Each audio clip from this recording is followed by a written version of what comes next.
Hey y'all, it's Dr. Know-It-All coming to you from the parking lot of my gym again. Just finished working out. I watched Elon Musk's talk, his TED interview last night, which was a little TED. I don't know, if you've watched a lot of TED stuff, a little bit, I don't know, geez. I never quite like the way that they do it. It's almost a scientific conference, but a little like pop science or something. I don't know. So if you agree with me, you'll understand. If you don't, then you'll be like, sure, it was fine. Anyway, it was a perfectly good interview. There's a lot of really interesting stuff that comes out of it. But what I wanted to talk about specifically was a really interesting thing that Elon harped on a bunch of times. The first time was just after 30 minutes into the video.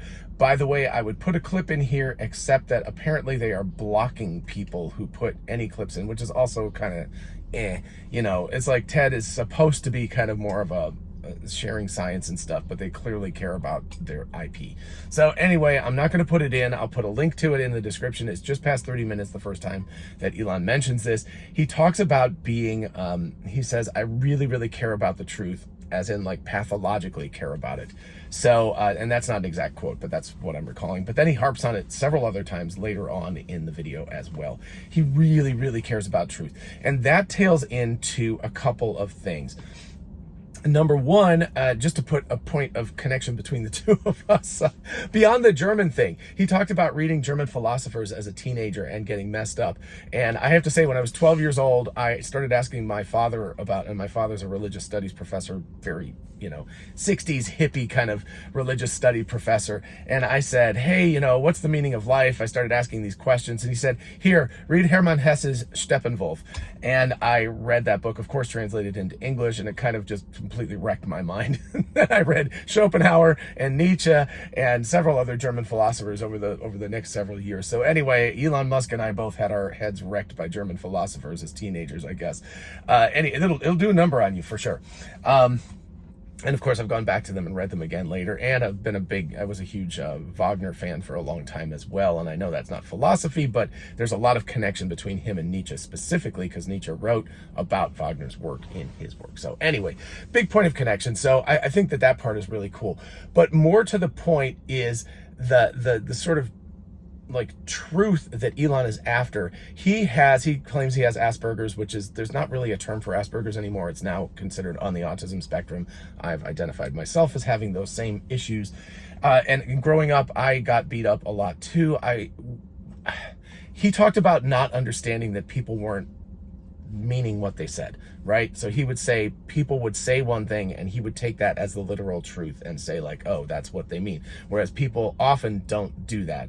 And it took me, I was extremely naive in that as well, which led to getting beat up a lot, which led to being teased a lot, which led to, you know, crying a lot and trying to hide that, because of course, as a male in the 1970s and 1980s, crying was not allowed. so you know, you learn. What I did was I always called myself the lobster. I put on a very hard shell around the outside of me, and a kind of a cynical aspect in order to work around the fact that I was very easily taken in and hurt. So I think that, you know, Elon Musk, from what he's saying, had the same sort of, like, it's actually making me quite emotional talking about this. But anyway, I think he had the same sort of upbringing and the same difficulties because of his mental issues, his non-normative. I'm not even going to call it, I really don't think of it as a handicap or anything. I actually think of it as a superpower.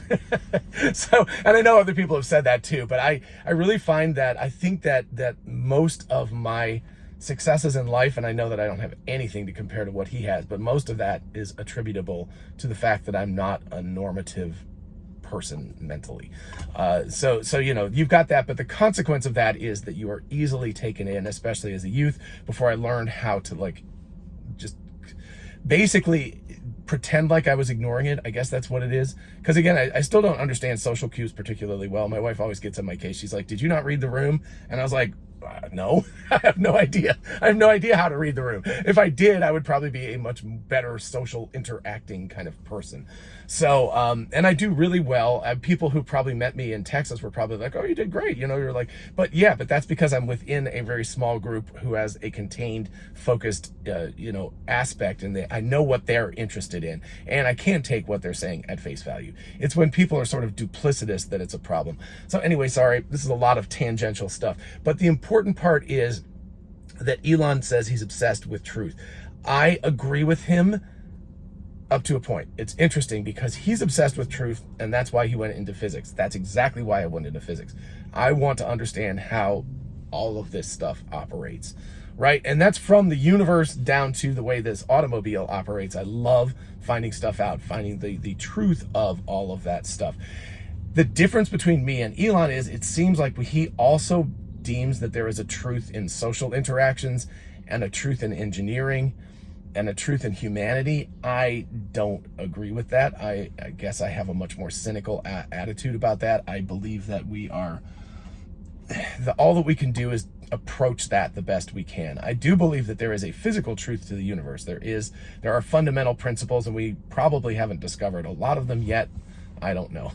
You know, we're doing the best we can. Einstein seemed to have a really, really good handle on it because a lot of his predictions from over 100 years ago are still being, you know, people are saying that that's the way it is. But the problem is we know that that can't be the full truth of everything because there has to be some connection between quantum physics and gravity. There's just a basic disconnect because Einstein's theories are field theories and quantum, well, they're also field theories, but they're not classical field theories, they're quantum field theories. And anyway, it's a mess. So there is a lot of stuff that we have left to discover. There's fundamental stuff that we have to discover.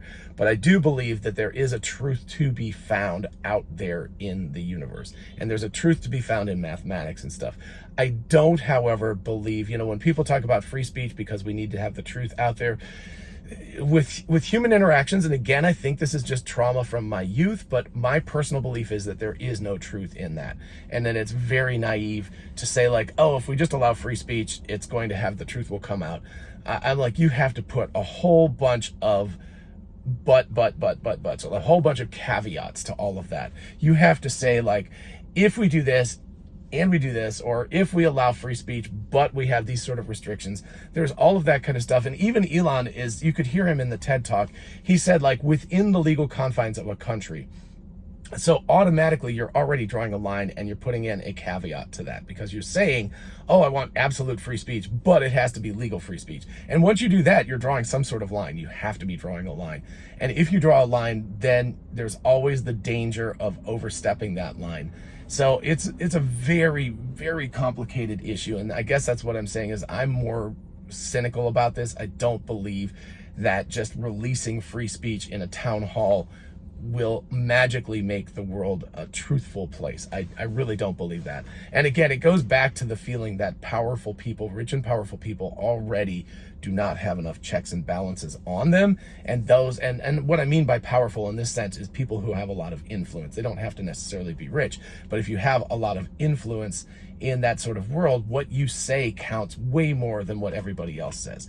And that sort of situation leads to the ability, not that people will be doing this, but it leads to the ability to have misinformation distributed very, very rapidly. And it's very difficult to have the proper information, you know, bolted onto that.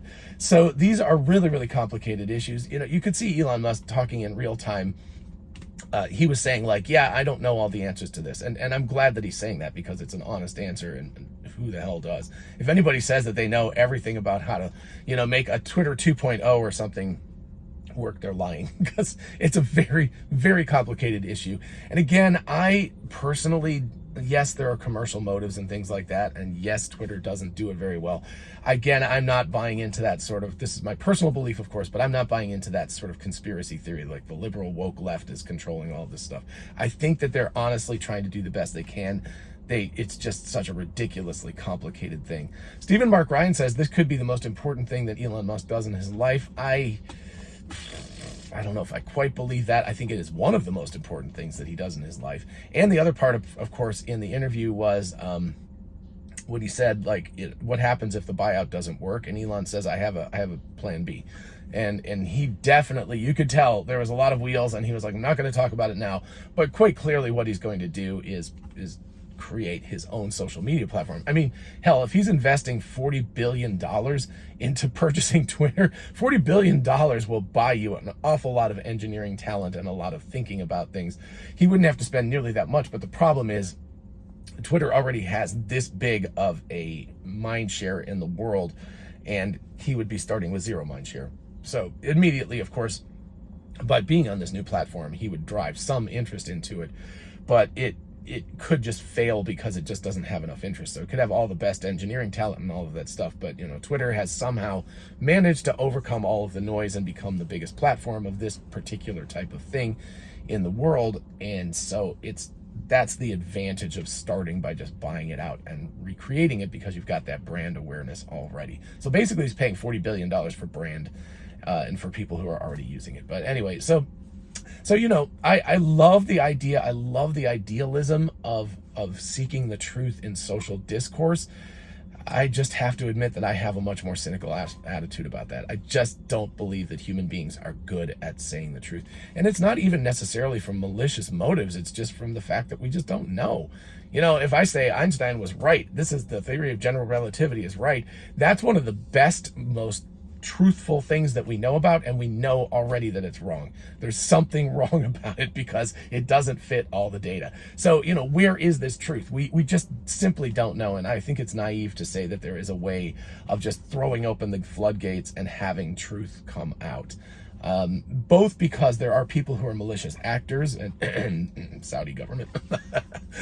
Very interesting little discussion that Elon had on Twitter with the people who happen to own over 5% of the stake of Twitter, which I find really interesting, from a country that is incredibly, openly against free speech principles, has that much of a stake in a social media platform that is supposedly all about free speech. So really interesting. And that is not the liberal woke left people. That is a whole different group of people. So I don't know. Anyway, that's an interesting aspect, but I think that what we've got is Elon Musk is trying, he's doing his best. I applaud him for that.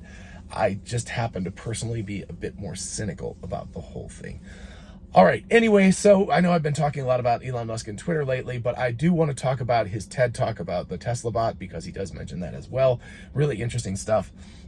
I'm going to do an episode about the Tesla bot. I've also got the Cyberlander camper coming out soon, so we'll be going back to kind of more normal content soon.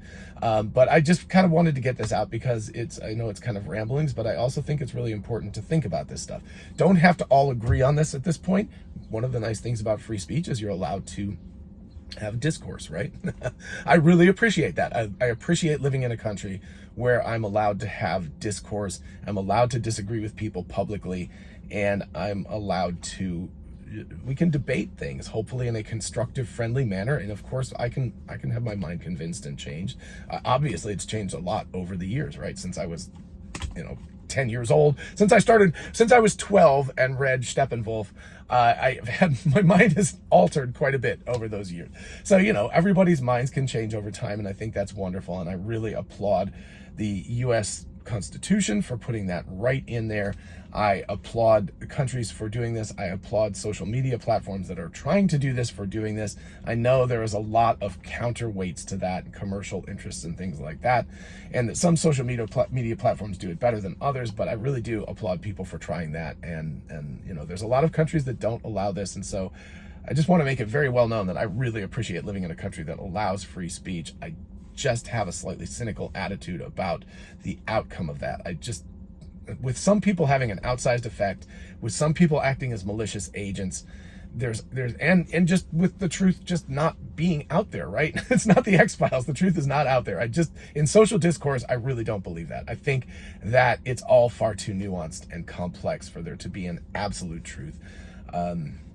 So yeah, those are my thoughts. Anyway, be back to the regular scheduled programming tomorrow or the next day with a Cyberlander video. I'm really looking forward to that. It's really, really cool stuff. Had a great interview and walk around their factory, and I'm super looking forward to that. If you don't know about that, it's a camper that fits on the bed of the Cybertruck. Really super cool stuff. So stay tuned. Definitely subscribe if you want to check that one out. It'll be out in the next few days. All right, in the meantime, have a lovely Friday, folks. I will talk to you soon. Bye-bye.